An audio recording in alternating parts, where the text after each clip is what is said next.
മറയൂർ മേഖലയിൽ ചന്ദനമാഫിയ പിടിമുറുക്കിയതിന് തെളിവായി മേഖലയിൽ വീണ്ടും ചന്ദനമോഷണം. ദിന്ദുകൊമ്പ് കോളനിയിലെ ട്രൈബൽ ഹോസ്റ്റലിന് എതിർവശത്തായുള്ള ഈശ്വരന്റെ വീട്ടുവളപ്പിൽ നിന്നിരുന്ന ചന്ദനമരമാണ് മോഷ്ടാക്കൾ വെട്ടിക്കടത്തിയത്. മോഷ്ടിക്കപ്പെട്ട ചന്ദനമരത്തിന് 3 ലക്ഷത്തോളം രൂപ വില വരും. കഴിഞ്ഞ ഒരു മാസക്കാലമായി നിരന്തരം മറയൂർ മേഖലയിൽ നിന്ന് ചന്ദനമോഷണം പതിവാണ്. കൂടുതലായും സ്വകാര്യ ഭൂമിയിൽ നിന്നും റവന്യൂ പുറമ്പോക്കിൽ നിന്നുമാണ് മോഷണം നടക്കുന്നത്.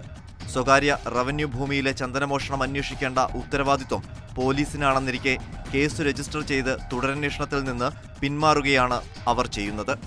സ്വകാര്യ ഭൂമിയിലെ ചന്ദനമോഷണം അന്വേഷിക്കേണ്ട ഉത്തരവാദിത്വം പോലീസിനു മാത്രമാണെന്ന നിലപാടെടുത്ത് വനം വകുപ്പും കൈകഴുകും. ഫലത്തിൽ ചന്ദനമോഷ്ടാക്കളെ പിടികൂടേണ്ട പോലീസും വനംവകുപ്പും പരസ്പരം പഴിചാരി കേസ് അവസാനിപ്പിക്കുകയോ അന്വേഷിക്കാതെ നീട്ടിക്കൊണ്ടുപോവുകയോ ആണ് ചെയ്യുന്നത്.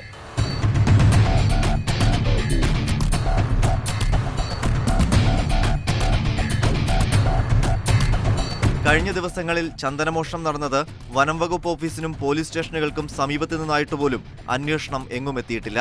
വനംവകുപ്പ് വല്ലപ്പോഴും പിടികൂടുന്നത് ചന്ദനക്കൊള്ള സംഘത്തിലെ അവസാന കണ്ണികളെ മാത്രമാണ്. വേലി തന്നെ വിളവ് തിന്നുന്ന സ്ഥിതിയും മറയൂരിലുണ്ട്. കഴിഞ്ഞ 2 ദിവസങ്ങളിൽ ചന്ദനമോഷണത്തിന് പിടിയിലായത് വനംവകുപ്പ് താൽക്കാലിക വാച്ചറും മുൻ വാച്ചറുമാണ്. ഇവരെ പിടികൂടിയതാകട്ടെ വനംവകുപ്പ് ഡോഗ് സ്ക്വാഡിലെ നായയുടെ മിടുക്കിലും.